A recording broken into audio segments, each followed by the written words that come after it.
Bonsoir à l'Europe et bonjour au Québec. Il est 17 heures ici en Belgique, d'où j'anime l'émission et je suis sur Skype. Vous pouvez me voir également sur la télé. Et il est 13 heures au Québec actuellement, où là je vous dis bonjour. J'espère que tout se passe bien pour vous et bienvenue dans cette émission Allô le monde,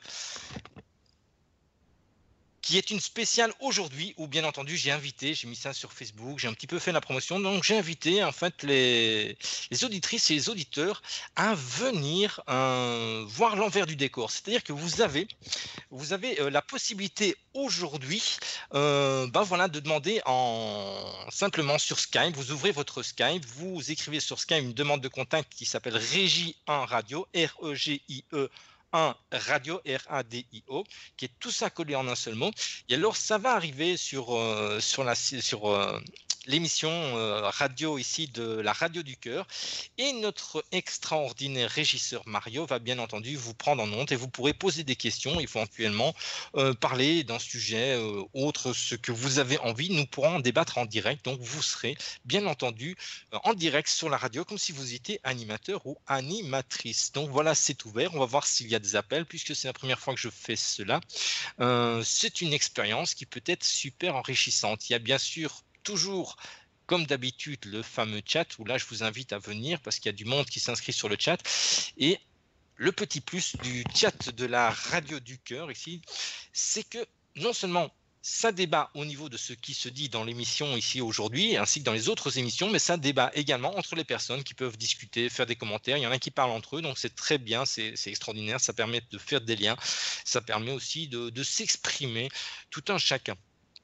Donc pour ça, voilà, la Radio du Cœur, qui fait partie du groupe Média Versastile, on est en train de mettre le maximum pour que ça reste bien entendu une radio libre, mais aussi pour que les auditrices et les auditeurs soient embarqués en fait dans nos émissions et qu'ils ne soient pas de simples auditeurs, c'est-à-dire que, comme vous avez pu le comprendre par rapport à la chanson qui est passée, c'est-à-dire qu'on ne vous demande pas d'être des moutons, on ne vous demande pas d'être là assis en tant qu'auditeur, spectateur de ce qui se passe, on vous demande d'être acteur, c'est-à-dire on vous embarque tout simplement dans la grande aventure de cette extraordinaire radio.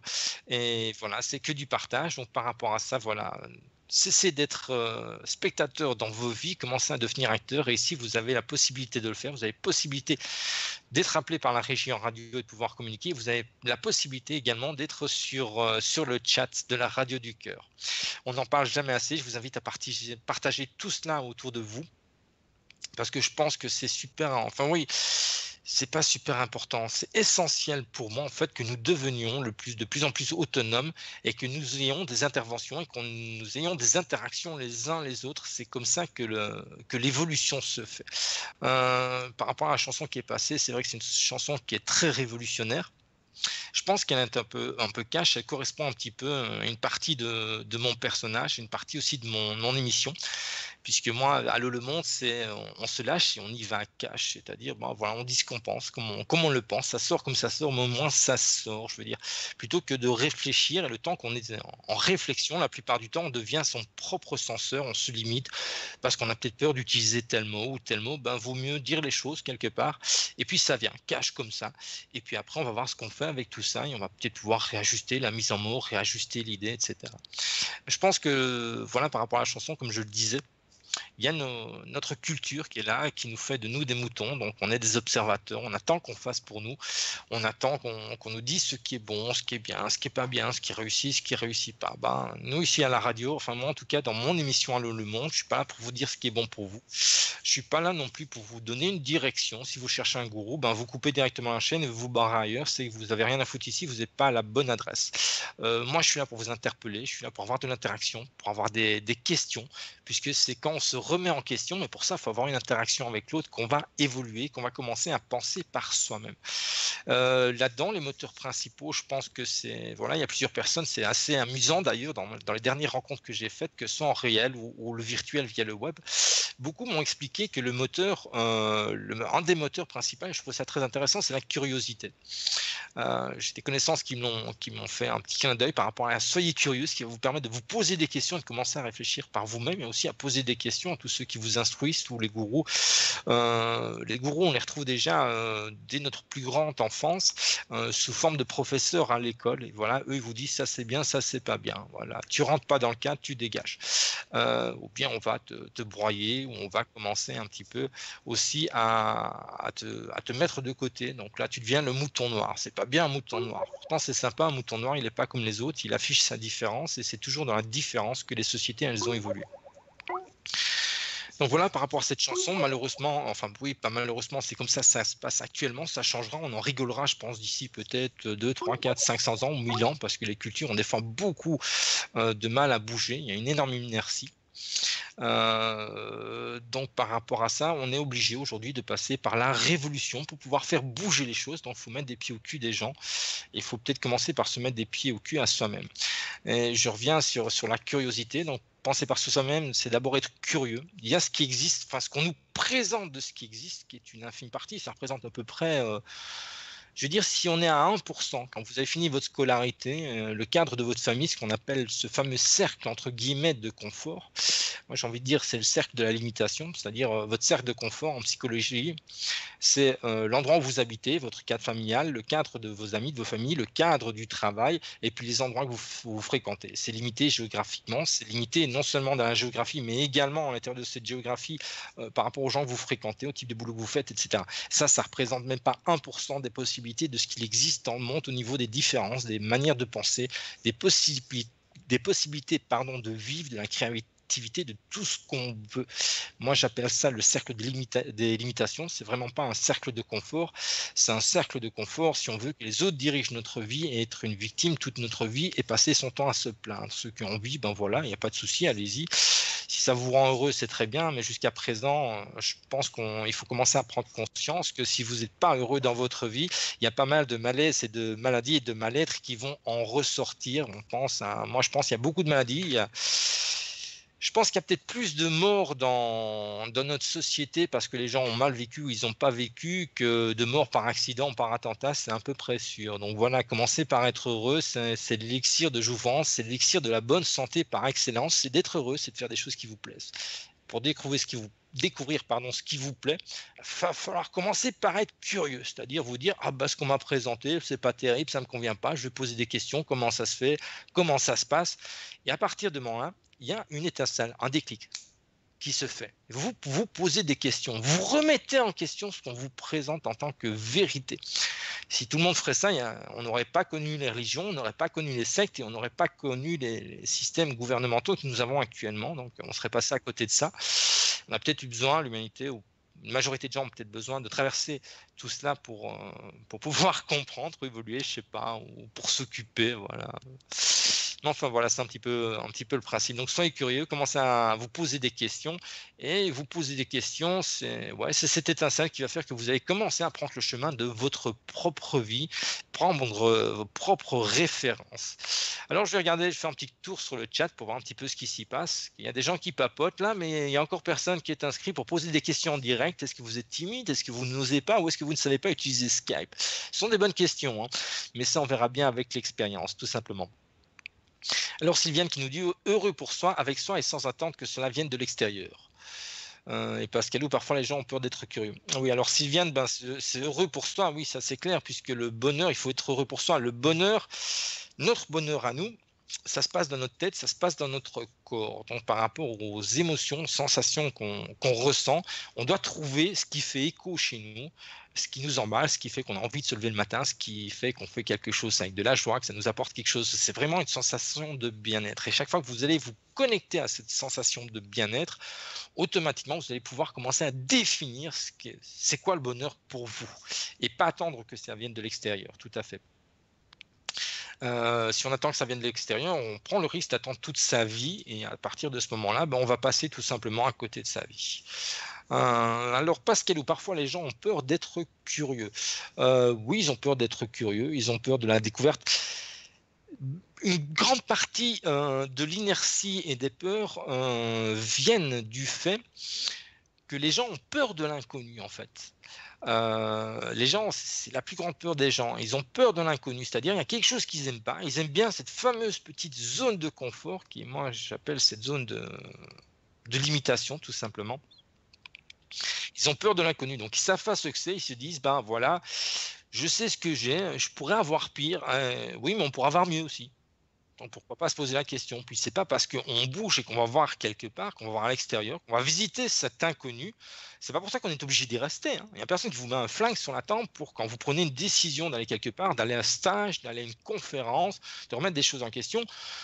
Personne ne va vous mettre un flingue sur la tempe pour ainsi continuer d'assister à une conférence si ça ne vous convient pas. Vous vous levez, vous vous cassez, tout simplement. Alors vous êtes face à votre poste de TV, enfin, pour ceux qui en ont encore, qui sont encore à ce stade-là, les autres qui sont déjà un petit peu conscients, ils s'en servent soit comme écran d'ordinateur, soit ils les ont jetés par la fenêtre, ce qui n'est pas plus mal. Mais voilà, on zappe, si on a envie, on change de chaîne. Dans la vie, c'est exactement la même chose. S'il y a un programme qui ne vous convient pas, vous changez de chaîne, vous changez simplement. C'est comme Internet d'ailleurs, je trouve ça le plus intéressant, l'exemple d'Internet. Vous faites une recherche sur Internet, pour n'importe quoi, que ce soit pour peindre, pour réparer votre voiture, pour cultiver des plantes. Si ça ne vous convient pas à ce que vous voyez, ben, vous passez à autre chose. Vous fermez la vidéo YouTube, vous fermez le blog et vous allez voir ailleurs, quelque chose qui vous parle plus. Ben, dans la vie, c'est la même chose. Sortez de cette zone de confort et allez voir ce qui s'y passe. Ça ne vous convient pas, vous vous barrez tout simplement. Vous avez toujours le choix de vous barrer et de changer. Après, il faut accepter que c'est de l'expérience. Ce n'est pas des erreurs, c'est de l'expérience. Puisque tant qu'on n'a pas expérimenté, tant qu'on n'est pas allé voir, on ne peut pas être sûr à 100% que ça nous convienne. Voilà, je vais essayer de ne pas être trop long sur le sujet et je vais aller de nouveau refaire un petit tour sur le chat. C'est bien l'inconnu, nous dit Pascalou. Oui, ben des fois on découvre des trucs chouettes et puis des fois ben ça correspond pas à ce qu'on attend, donc voilà, on change tout simplement, on réajuste aussi.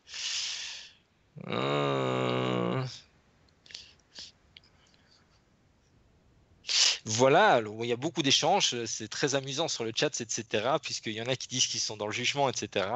Alors voilà, je vais peut-être en profiter pour faire un petit clin d'œil sur les jugements. Alors première chose, si vous décortiquez le mot jugement, le juge ment, donc il ment toujours en fait. Et c'est pour ça aussi que j'ai pris cette phrase d'une célèbre série que je ne nommerai pas ici, tout le monde ment.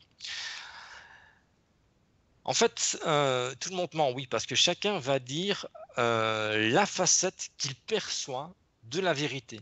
Et si vous ne percevez pas la même facette, vous prenez un diamant qui a X facettes ou même une boule de cristal qui a X facettes, des centaines, des milliers de facettes. Vous en voyez une qui reflète une fenêtre et l'autre, il en voit une qui reflète une porte. Il y en a un qui dit je vois une fenêtre, l'autre dit je vois une porte. Celui qui voit la fenêtre pense que celui qui voit la porte ment et vice-versa. C'est-à-dire que chacun a sa vérité pour lui-même. Donc tout le monde ment dans le sens, c'est pas péjoratif, c'est pas un jugement, c'est un peu plus complexe à comprendre, mais entraînez-vous, vous verrez, c'est assez amusant. C'est-à-dire l'autre va vous présenter une vérité par rapport à son vécu, par rapport à ses expériences, mais qui est très loin d'être empirique. C'est-à-dire que quand vous passer dans l'empirique, et l'empirique, ou ce qui est universel, ben, c'est la Terre tourne autour du Soleil, il faut de l'eau, de l'oxygène, du carbone, etc., pour qu'il y ait la vie sur la Terre. Tout ça, c'est je veux dire, quelque part, c'est basique. C'est pas basique, c'est essentiel à la vie et c'est commun à tous les habitants sur Terre. À part ces choses-là qui sont empiriques, le reste n'est pas empirique. Les émotions, la manière dont on définit les émotions sont propres à chacun d'entre nous.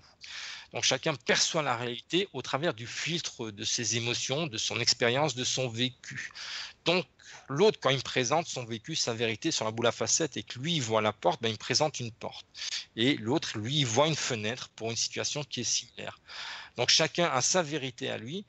Et quand on dit tout le monde ment, ben, ce que l'autre vous présente, en fait, n'est pas un mensonge, c'est une vérité qui est différente.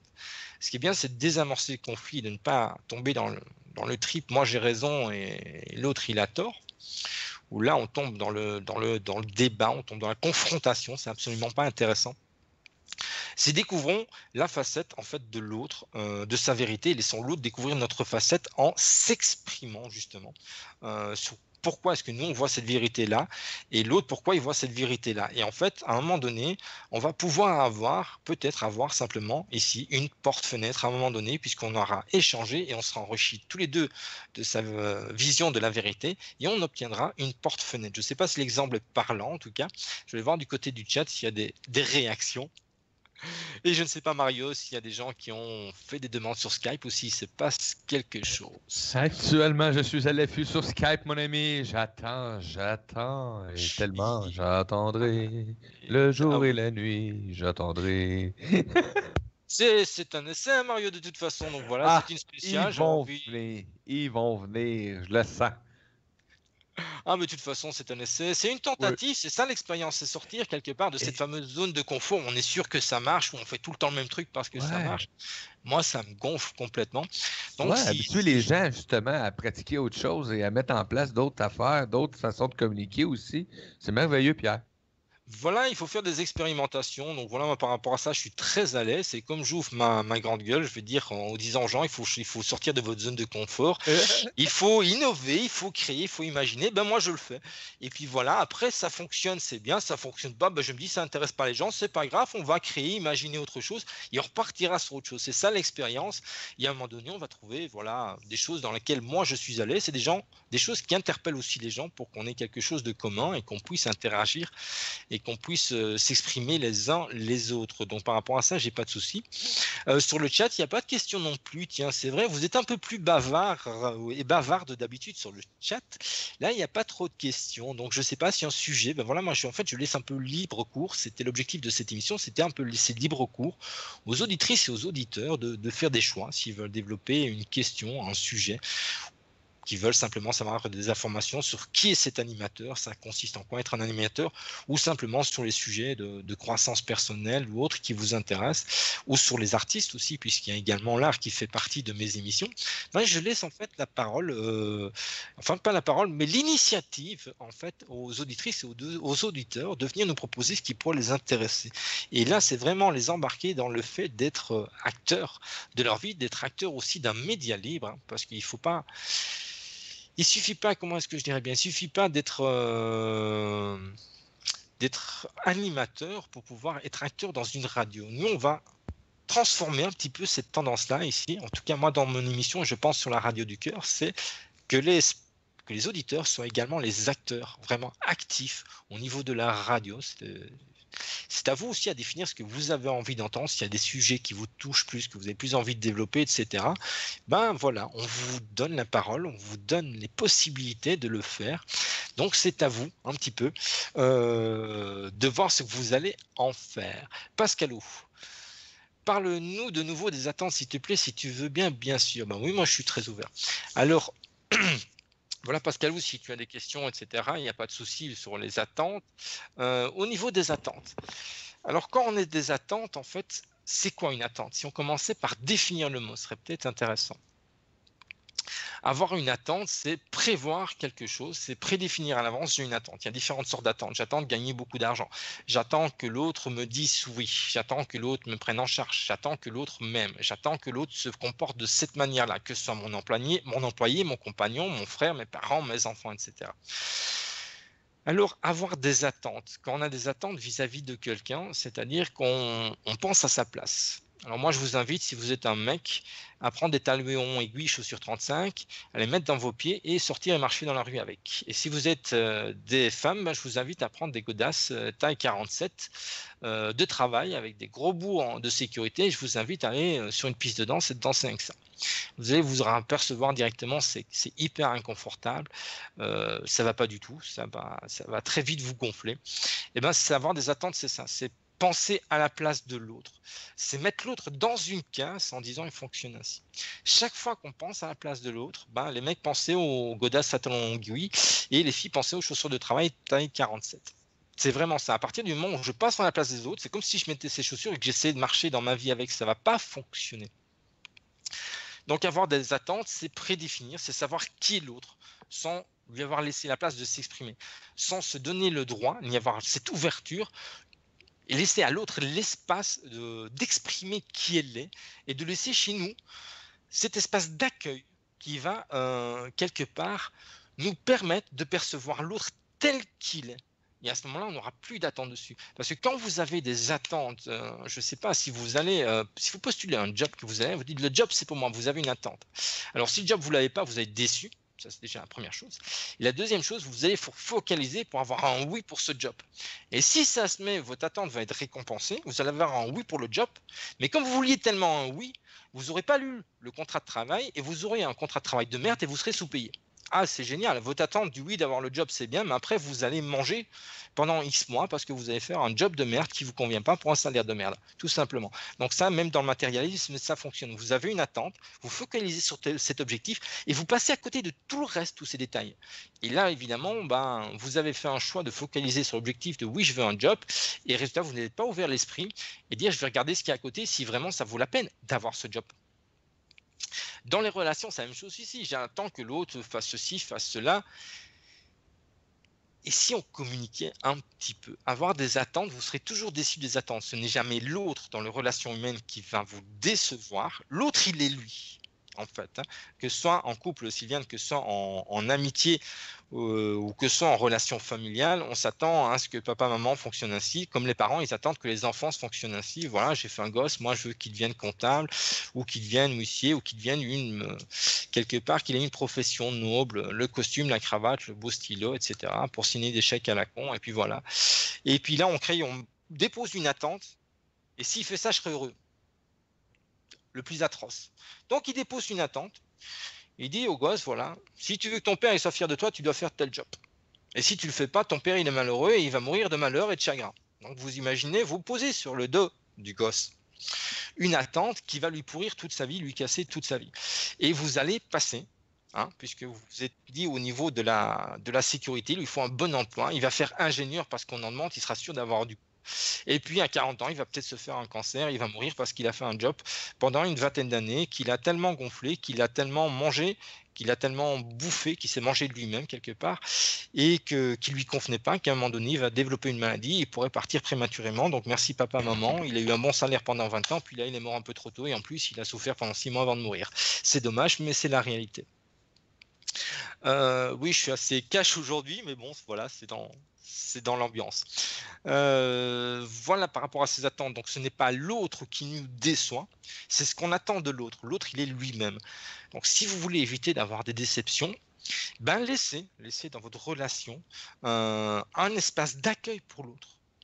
Laissez-lui la possibilité de s'exprimer.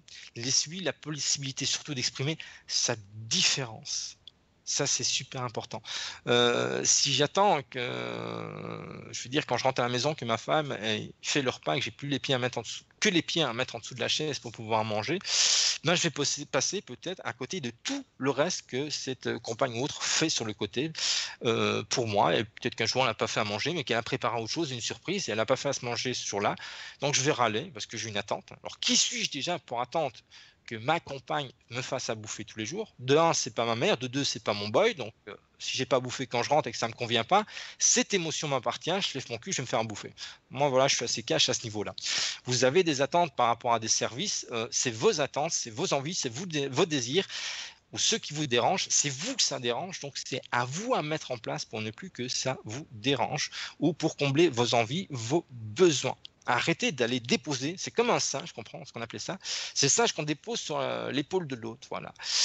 J'aime bien manger des petits plats, mais je sais pas cuisiner, donc tu vas m'en faire. Pour que je sois heureux, il faut que tu cuisines bien. Et on tape le singe sur l'épaule de l'autre, et la femme, elle va porter ça. Un singe, c'est lourd, hein, avec le petit singe qui sera à côté, qui sera mauvaise parole, on va lui donner mauvaise conscience et la culpabilité. Il y a le petit singe qui est à côté, qui fait, ouais, si tu fais pas bien manger, t'es pas une bonne mère, t'es pas une bonne épouse. Et résultat, elle va faire ça. Et je suis sûr qu'à un moment donné, la bouffe, elle va être dégueulasse parce qu'elle est plus faite avec cœur, qu'elle est faite par obligation. Il n'y a plus d'amusement. Et en plus, le mec, il va râler parce que sa femme, elle est toujours de mauvaise humeur. Ben oui, avec le petit singe qui lui a collé sur l'épaule, qui lui dit, fais à manger, fais le linge, repasse, machin. Eh ben, la femme, elle n'a pas le sourire. Il n'y a pas de miracle. Donc voilà, c'est ça un petit peu. J'attends que l'autre, il fasse quelque chose. Je le prends, je le mets dans un coin et je veux qu'il réagisse ainsi. Et s'il ne réagit pas comme ça, je suis déçu. C'est sa faute. On va nulle part. C'est-à-dire qu'on est en train de reproduire un schéma que l'on déteste tous, c'est notre scolarité. À l'école, on vous a dit, les instituteurs et les profs, je te pose une question et je veux entendre la réponse que moi j'ai envie. Je veux entendre la réponse qui est dans le livre que je t'ai donné, pas une autre. J'attends de toi que tu te taises pendant les cours. Donc, ferme ta gueule, écoute. En clair, dans le texte. Et on vous casse pendant toute votre scolarité avec ça, la plupart du temps. Et puis, on ne sait pas pourquoi, on a vu ça, et inconsciemment, on reproduit ça, puisqu'on se dit, tiens, les parents, ils font la même chose, les profs, ils font la même chose, donc la vie, c'est ça. Je dois trouver quelqu'un qui doit faire les choses pour moi, qui a raison pour moi. Donc, comme on a eu raison pour moi pendant, je sais pas, moi, 18, 20, 25 ans, suivant les études qu'on fait. Donc, à un moment donné, je deviens adulte, c'est moi qui ai raison pour les autres parce que je suis adulte. On est très con, on fait la même chose, en fait. Donc, voilà. Ça fonctionne comme ça. Alors, les attentes, oui, c'est très important. Si vous avez des attentes, vous allez d'office souffrir. Vous allez d'office être déçu. Mais c'est votre responsabilité, car ce sont vos attentes qui vous déçoivent et pas l'autre qui vous déçoit. L'autre, il est lui-même. C'est vous qui avez interprété ses paroles, interprété son comportement pour vous attendre à une chose ou à une autre chose, tout simplement. Et puis, si vous avez des attentes, ce qui se passe, c'est que vous focalisez sur un objectif. Et comme vous ne regardez que cette attente que vous avez, vous passez à côté de tout le reste, absolument tout le reste, et des choses parfois extraordinaires. Vous devenez, par rapport à vos attentes, comme un cheval à qui on a mis 2 œillères et il doit tracer devant. Et il ne peut pas regarder le côté, il ne peut rien faire, etc. Donc voilà, avec des attentes, c'est notre propre prison qu'on se construit soi-même.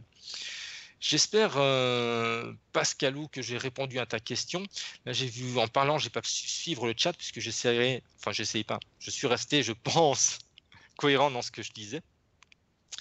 Alors, je vais un petit peu voir maintenant du côté du chat ce qui se dit. Alors, bonsoir Bianca qui s'est connectée, bien sûr. Et voilà, oui, les attentes, voilà. Ça... Alors, Sylviane qui nous dit, les attentes incluent les manques, les frustrations. Oui, alors ce qu'on n'a pas nécessairement, on peut simplement attendre à ce que l'autre s'occupe de nous, s'occupe de notre linge sale, s'occupe de faire à manger, s'occupe de rapporter de l'argent aussi, puisqu'il y a aussi le côté, il y a les femmes qui disent, l'homme c'est lui qui doit supporter les finances du ménage, donc c'est lui qui doit rapporter du pognon, et c'est moi qui réserve la vacance et qui vais faire les boutiques aussi. Donc, je casse pas du sucre sur le dos de l'homme ou de la femme. On a chacun notre part de responsabilité par rapport à nos attentes, à nos désirs. Alors, vos attentes et vos désirs, si vous ne les prenez pas en main, si vous n'en êtes pas responsable et que vous attendez que quelqu'un les réalise pour vous, vous risquez de passer votre vie à ne jamais les vivre et ce sera dommage pour vous. Là, je pense qu'on va un petit peu faire une petite pause musicale. Et pendant la pause musicale, si vous avez des questions, on partira sur un sujet ou si quelqu'un veut intervenir sur antenne, ce sera avec plaisir.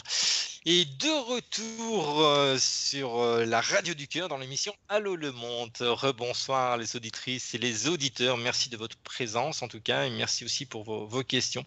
Alors là, on m'a demandé de parler un petit peu des addictions. Addiction, il faudrait peut-être un petit peu définir. Là, j'aimerais bien qu'au chat, vous participiez avec moi. Addiction, il y a différents types d'addictions. Il y a les addictions, j'ai envie de dire, physiques. Et puis, il y a les addictions qui sont plus psychologiques. On a 2 volets qui sont différents. Donc voilà, il y a les addictions physiques. Où là, on va rentrer plutôt dans tout ce qui est médication, tout ce qui est... Ouais, ça, j'essaierai plutôt expliquer ça aux scientifiques, tout ce qui est les médicaments. Oui, il y a certaines drogues comme l'héroïne, la morphine, etc. Bien que on met souvent sur le dos des addictions physiques qui ont une partie morale aussi au niveau du cerveau. Je pense simplement c'est au niveau de comment... À partir du moment où on a suffisamment d'estime de soi et on a un très bon mental, voilà, c'est le mot que je cherchais, le mental. Il y a pas mal de choses qui ne sont pas vraiment addictives, j'ai envie de dire, physiquement. Oui, il y en a bien entendu, l'alcool, etc. Mais je pense qu'il y a une partie des addictions qui sont énormément dues à notre mental, à notre capacité à un moment donné à rebondir, à nous en sortir. Parce que pour pouvoir sortir d'une addiction, il faut d'abord en avoir envie soi-même, s'apercevoir qu'il y a quelque chose qui cloche chez soi, qui ne nous convient pas et qui nous porte vraiment préjudice. Donc voilà, alors il y a bien qui nous met, moi je suis addict à la bonne humeur, c'est pas interdit pourtant. Il y a plein d'addictions qui sont pas interdites absolument. Alors si on peut être addict au bonheur, c'est bien. Après, faut se lever tous les jours matin de bonne humeur et avec... Voilà, c'est un choix. Là, on revient au choix.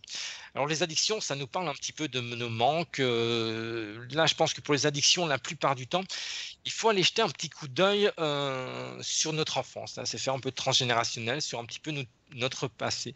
Parce une addiction, c'est toujours un mode un mode de fonctionnement qu'on a mis en place par rapport à un événement qu'on a vécu. Donc c'est quelque chose, voilà, qu'il faut aller voir dans l'enfance pour résoudre, pour aller mettre le doigt dessus. Pourquoi est-ce qu'on a cette addiction-là? Alors une addiction, c'est toujours une fuite quelque part. C'est une fuite. Moi personnellement, je suis fumeur, donc voilà, par rapport à ça, il y a une addiction par rapport à la cigarette. Moi, je suis conscient aujourd'hui. Bon, je pense pas que ça me porte plus préjudice que ça parce que comme je dis toujours, j'ai une très bonne carcasse. Donc j'espère que voilà, et puis voilà, j'ai programmé de mourir en bonne santé, donc je m'inquiète pas trop. Et puis il fallait bien un défaut, donc j'ai choisi celui-là. Non, sans déconner, ce serait bien que j'arrête, mais voilà, j'ai la cigarette. Je sais par exemple que la cigarette chez moi, ça va correspondre à me donner le droit à prendre une pause. C'est-à-dire quand je travaille, j'ai la cigarette, j'ai envie de ma cigarette et je me donne le droit de m'arrêter 3-4 minutes, le temps de fumer cette cigarette. Si je ne fumerais pas cette cigarette, je ne prendrais pas de pause et je travaillerais peut-être encore plus rapidement que ce que je fais actuellement. Donc c'est le droit de me donner une pause, j'ai quelque chose à aller chercher là-dedans. C'est toujours une fuite ou un prétexte de quelque chose, une addiction. Alors qu'on est dépendant de quelque chose, une addiction,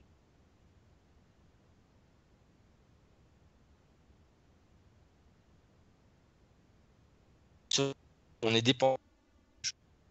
Si on dépend de tout ça, il faut aller voir en soi. C'est comme pour tout, hein, tout ce qu'on vit et les émotions, qu'elles nous portent préjudice ou qu'elles nous portent, il faut aller voir en soi.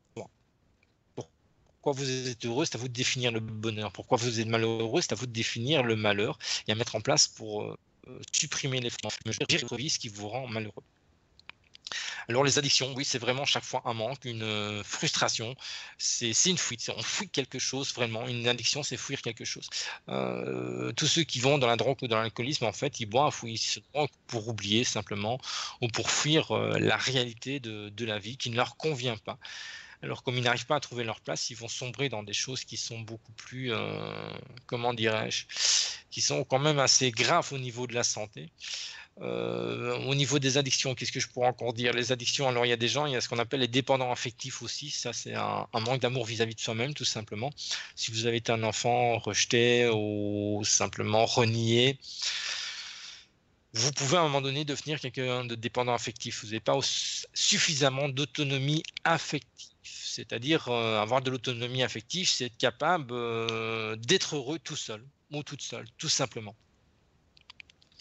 Donc voilà, la dépendance affective, c'est qu'on n'est pas, voilà, c'est un manque d'estime de soi, tout simplement. C'est un manque d'amour pour soi, c'est-à-dire qu'on ne s'accepte pas quel on est, on se donne comme on est, on ne se donne pas suffisamment, comment dirais-je, d'importance. Donc on a besoin des autres pour confirmer qui on est ou pour exister, puisque quelque part on ne donne pas assez d'importance à ce qu'on fait, à notre imagination, à notre créativité, à nos activités quotidiennes. On se dit, voilà, elles sont pas intéressantes. On a besoin peut-être aussi de l'approbation d'autrui ou du regard d'autrui. Bien souvent, on va rechercher la reconnaissance après laquelle on risque de courir toute notre vie, la reconnaissance de papa et maman, puisque c'est à eux, depuis notre naissance, que l'on cherche à plaire. Évidemment, si on a toujours été rejeté par eux, on va continuer à courir à ça et on risque d'être dépendant affectif et dans nos relations amicales ou amoureuses, on va rechercher une personne qui ressemble au père ou à la mère, on va essayer de les convaincre qu'on est quelqu'un de bien. Convaincre, c'est faire des cons, 3 petits points, vaincus. Donc n'essayez jamais de convaincre que vous êtes quelqu'un de bien. C'est à vous, à croire en vous et à dire que vous êtes quelqu'un de bien. Et c'est pas parce que vous êtes tout seul ou toute seule, ou que vous avez des moments de solitude, que vous êtes quelqu'un de pas bien, que vous n'êtes pas capable de vous insérer dans la société. Parce que je vais vous donner l'exemple qui est tout à fait l'inverse. Vous avez ceux qui sont hyper connectés, donc c'est-à-dire des gens qui sont jamais tout seuls, c'est-à-dire ils sont là, ils ont un smartphone, ils sont sur ordinateur, ils sont au boulot, ils sortent le soir, et ils sont jamais tout seuls, ils sont jamais tout seuls. Ils ont toujours besoin d'être connectés ou de parler avec tout le monde ou d'être en connexion avec tout le monde. Ils parlent de tout, de rien, de choses tout à fait futiles, la pluie du temps, des buzz sur Internet, les gens qui passent leur vie sur Twitter, Facebook, etc. Donc voilà, il y a vraiment, par rapport à ça, des manques et ces gens-là qui paraissent aux yeux des solitaires, des gens qui souffrent de la solitude, ça paraît des gens: «Ah, ils sont bien, ils ont un tas de connexions et cetera». Mais c'est vide, c'est rempli de vide, en fait. C'est une fuite aussi de tout le temps être dans le monde, c'est une fuite complète, puisque vous n'êtes jamais dans votre vie, puisque vous n'êtes jamais seul avec vous-même, donc vous regardez jamais dans le miroir. Donc, résultat, bah, voilà, automatiquement, vous ne vous remettez pas en question puisque ça devient aussi ce qu'on appelle, des workaholics en anglais, c'est-à-dire ce sont des qui ont une addiction au travail, donc qui n'existent que par leur travail. Il y en a qui n'existent que par leur image, par les réseaux sociaux ou par le fait d'aller boire un verre à gauche et à droite. Donc ce sont 2 extrêmes, hein, voilà, il y en a qui vont chercher dans la dépendance affective, donc il faut quelqu'un qui leur donne une approbation et puis les autres, comme ils ne veulent pas avoir cette approbation et qui n'ont pas réagi de la même manière par rapport au rejet ou à l'abandon, ils vont simplement être tout le temps occupés. Et étant tout le temps occupés, ils n'ont jamais le temps de penser à leur vie, donc résultat, ben pour eux, ça va bien puisqu'ils ne pensent pas à leur vie, ils ne savent pas comment ils vivent, ils ne savent pas où ils en sont. Donc voilà, ça aussi la dépendance affective, c'est vraiment un manque d'estime, de confiance en soi, parce que je pense moi personnellement, mais c'est personnel, hein, donc je détiens la vérité uniquement pour moi-même, pour personne d'autre. Je pense que de toute façon, l'être humain n'est pas fait pour vivre tout seul, nous ne sommes pas des ermites, ça c'est clair, on est fait pour vivre en société. Maintenant, je pense qu'on devrait revenir un peu plus souvent à soi et que des moments de solitude sont vraiment quelque part du pain béni. Et comme dirait Pascalou, on n'est jamais tout seul. Pascalou, tu n'es jamais toute seule. Moi, je suis jamais tout seul non plus parce que je suis un bon compagnon pour moi-même. Ça m'arrive de me parler à moi-même, c'est pas de la folie, mais c'est bien, on fait sa propre analyse, c'est intéressant. Plutôt d'aller voir un psychiatre ou un psy, parlez-vous à vous-même dans un miroir, enregistrez-vous devant une caméra, c'est super intéressant comme exercice. Et vous allez voir qu'à un moment donné, vous allez devenir votre meilleur pote et que vous allez bien vous marrer ensemble et que vous allez même, quand vous prenez dans une caméra au début, c'est un peu traumatisant parce que les gens ont un problème avec l'image d'eux, avec le son de la voix via la caméra qui change aussi. Donc vous allez dire, ah, c'est qui? Oh non, je suis pas comme ça, c'est si, blablabla. Bla, bla. Et à un moment donné, vous allez arriver où vous allez vous rire de vous-même en disant, ah, j'ai fait ça, c'est pas vrai, ouais, trop fort.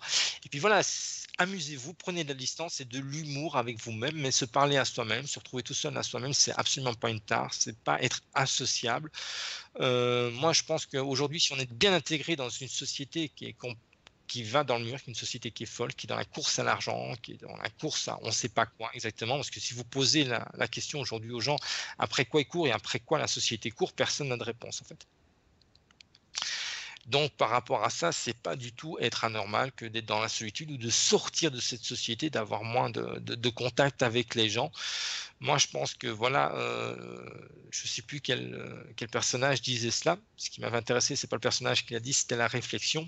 C'est que être intégré dans une société malade n'est pas un signe de bonne santé mentale. Donc, si vous êtes isolé, on dit souvent que les gens isolés, ils ne sont pas rentrés dans le moule, ils sont associables, on les rejette, on les juge, etc. Alors qu'ils sont peut-être moins barrés que ceux qui sont dans une société mentalement malade, qui laissent les gens mourir de faim, etc. Mais je ne vais pas débattre sur ce sujet, c'est pas ici le but.